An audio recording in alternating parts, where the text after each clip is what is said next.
Ayun, good morning mga boss. Bali, wala tayo dun sa shop natin. Dito tayo sa mga manukan natin. Kasi may napansin ako mga boss. Ito yung mga tawag to. Yung mga tahid, ewan ko kung anong tawag sa inyo, basta ito tahid, ayan, ayan. Yan. Butulan natin yan kasi yung mga babae pag inaasawa niya, nababalatan na yung natatanggal yung mga balahibo, gawa nito nasaktan yung mga babae. Kaya ito, puputulan natin. Gamit yung time na lagay, bibili natin sa hardware.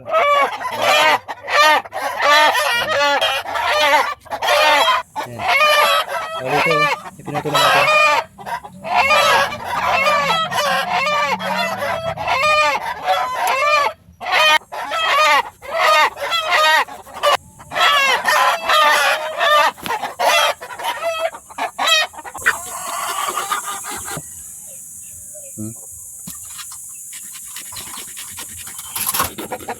Yun.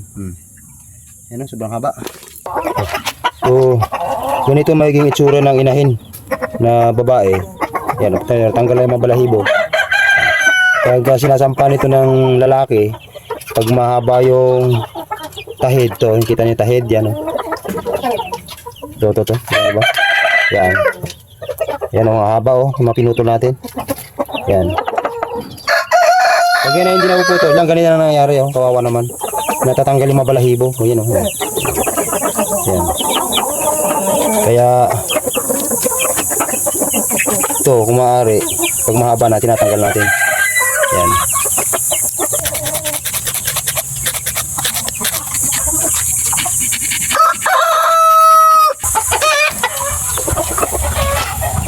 Dami. Bali 7 lalaki yan eh. Dami na.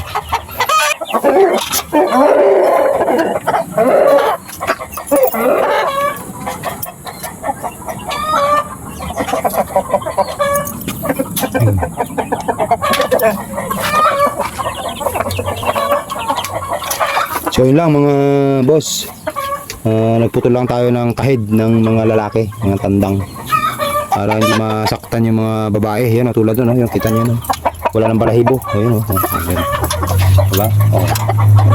So pinuputol natin yung tahid para hindi masaktan yung mga inahin.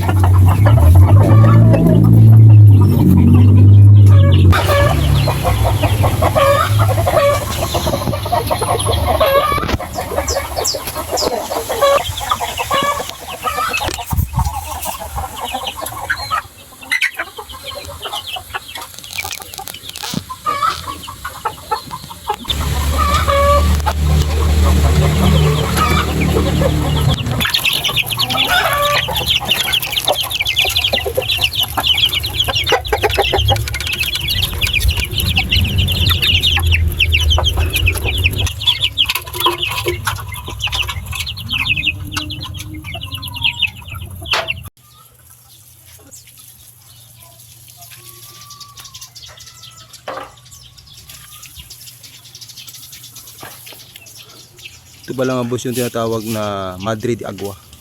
Yan ay pakain mga manok, mga baka. Masustansya itong puno na to sa mga daga natin mga manok. Katumbas nito ay ang feeds. So pag mayroon kang tanim na ganitong Madre de Agua, ay hindi ka na mamumblema sa pagpapakain o pagbili ng feeds. Kasi masustansya itong mga dahon nito. Yan ba? Yan. Yan yung mga dahon na yan. So yan ay binabali lang natin at pinapakain. So kukuha tayo ng sanga. Ito, kilala nyo ba itong ano na ito? Ayan, ang lago. Yan yung tinatawag na Madre de Agua. Yan. Ito ay pagkain ng mga manok, mga kambing, baka. Yan ay masustansya. Ayan, so kukuha tayo ng sanga, papakain na, sanga na may dahon. Papakain natin dun sa mga manok. Ayan. Yan ang gustong gusto ng mga manok yan, paborito ng manok yan. Yan. Bali nagtanim ako dito sa amin ng mga 4 na puno ito. Yan, malalago sila oh. Yan. Madre Agua guys ang tawag diyan. Yan. Yan. Hindi siya mahirap itanim. Yan ay pumutulo ko lang ng sanga. Tutusok mo lang sa lupa. Pag medyo tag-araw, siyempre didiligan mo, pero pag tag-ulan, kusa nang mabubuhay ang gawa ng mga ulan. Nababasa siya ng ulan yung lupa, kaya madali siyang sumibol. Madali lang paano ito padamihin. Kaya kung mayroon kayong malawak na pagtataniman nito sa lugar nyo, na may malaga kayong mga manok, kambing, baka, ito'y mainam na pakain sa kanila, itong mga dahon. Yan. Bali yan lang pala kasi ang yung nabuhay ko. Yan pa lang yung puno niya. Kukuha tayo ng sanga. Subukan natin ipapakain sa mga manok. Kasi yan ay gustong gusto nila eh. Para makita nyo rin na yan ay kanilang paborito. Dito tayo kukuha kasi sa gabal sa tindahan.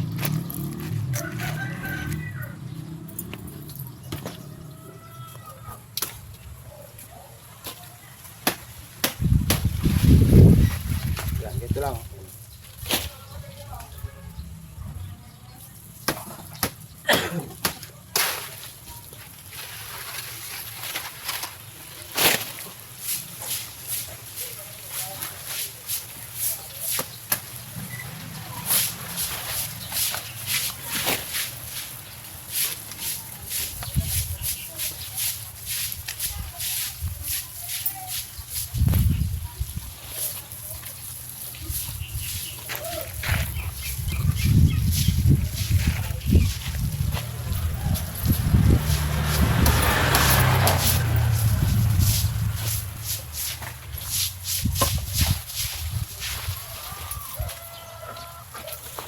Ang pagtatanim nito, puputulin mo lang yung medyo magulang. Ito kasi bata pa to. Yung medyo magulang na sanga, puputulin mo lang ng mga isang dangkal. Kaya mo itutusok sa lupa.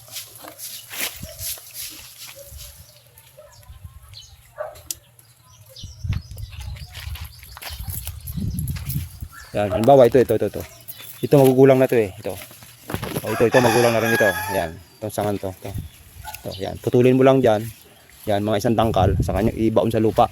Pagka tag-araw, siyempre didiligan nyo. Pero pag tag-ulan, kahit hindi nyo nadiligan kasi umuulan naman. Madaling buhayin to, tinusok lang ito dito. Ayan o, kasi nyo, laki na ng ugat to. Yan. So, papakain natin. Papakain natin sa mga manok.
Bali, ang gagawin nyo lang, ito ay mas maganda kung talian natin.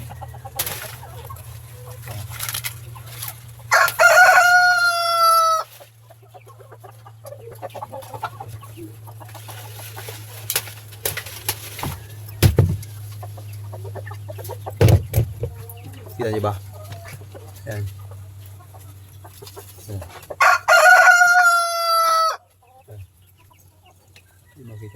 Kita nyo ba? Meron akong nakaabang na tali dito. Ayan o. Kasi mas maganda kasi guys na pag nagpakain tayo ng Madre de Agua, ito yung ganito. Mas maganda kasi na itatali natin, ganyan na nakasabit. Para hindi nila mapak-apakan. Ito ganito, yan. Nasabit natin. Yan. Yung kaya niya lang ding abutin ng mga manok. Kasi ano naman sobrang taas, hindi nila maabot. Yung baba ito, wala naman siyang dahon. Pwede natin patuloyin. Ang kukuhanin lang natin yung madahon. Yung madahon lang. Para nakasagad siya sa ilalim. Para maabot sa mga ano.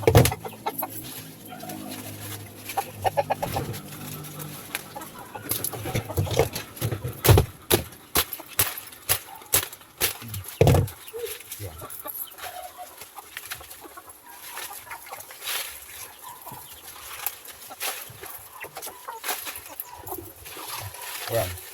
Bale, pag samasamahan nyo lang, yan, talian. Ito. Talian natin. Para nakasabit. Yan, kasi nyo ba?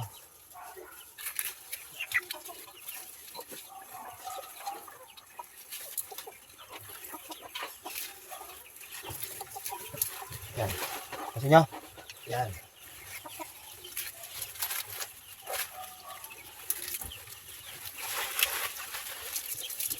Basta kayo nang dumiskarte kung paano nyo siya tatalian na maganda.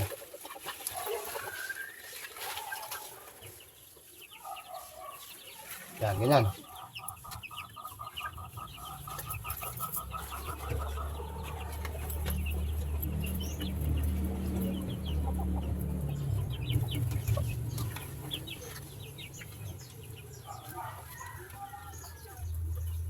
Kasi ang purpose natin dito, para hindi nila maapak-apakan, para makain nila lahat ng dahon. Kasi pag naapak-apakan nila, ayaw na nila kainin.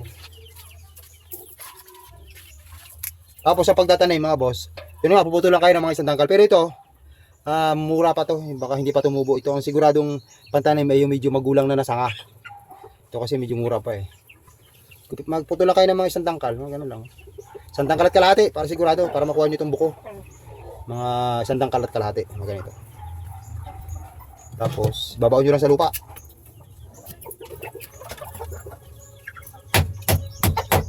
Yan. Madali itong padamihin. Maraming maraming binibenta to sa online. Pero yung sa akin kasi, naghanap ako sa online. Dumating sa akin, may sibol ng dahon. Pero, namatay. Mahal pa nga pagkakabili ko dun eh. Kumbaga, hindi ko siya nabuhay. Napabayaan. So, ito, nahingi ko lang dyan sa kapitbahay kasi matagal na ako naghahanap nito. May nakita ako. Hiningi niya lang din, bali maliit pa lang. Humingi lang ako ng isang sanga, yun itinanim ko, bali nakabuhay na ako ng mga 4 na puno na malalago. So yun ang pinapakain ko dito sa mga alaga natin, mga Rhode Island Red at saka Black Castor. Kung makikita niyo yan mamaya, lalapit niya sila, tutukain na nila yan.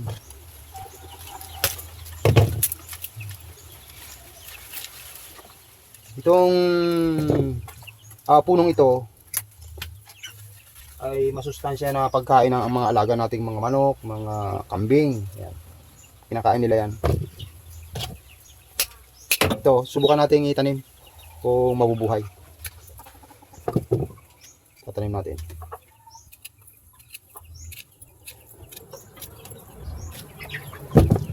Ang pagtatanim, dapat kung saan yung doon nakakapit sa may sanga, yun ang itutusok mo. Huwag pabaliktad yung, kasi hindi siya mabubuhay. Kasi ito yung kanyang mga parang ugat.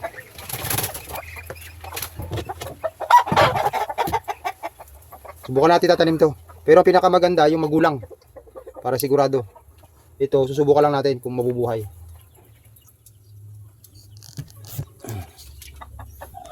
Okay, tingnan natin. Kakain na yung mga yan. Tutukain na yan.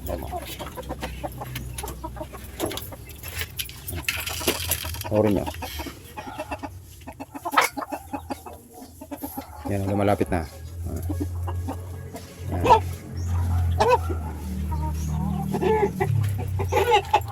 So, nahihiya pa eh. Nahihiya pa sila.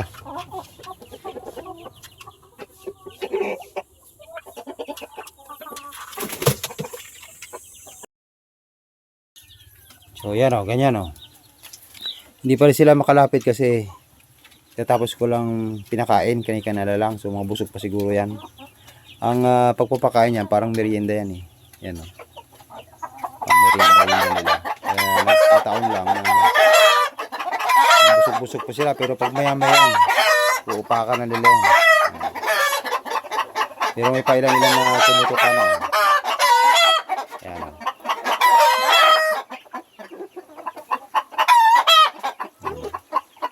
Bali pag kayo nitinukan nila, matitira dyan yung ano na lang, yung tangkay na lang. Yung dahon yan, ubos yan.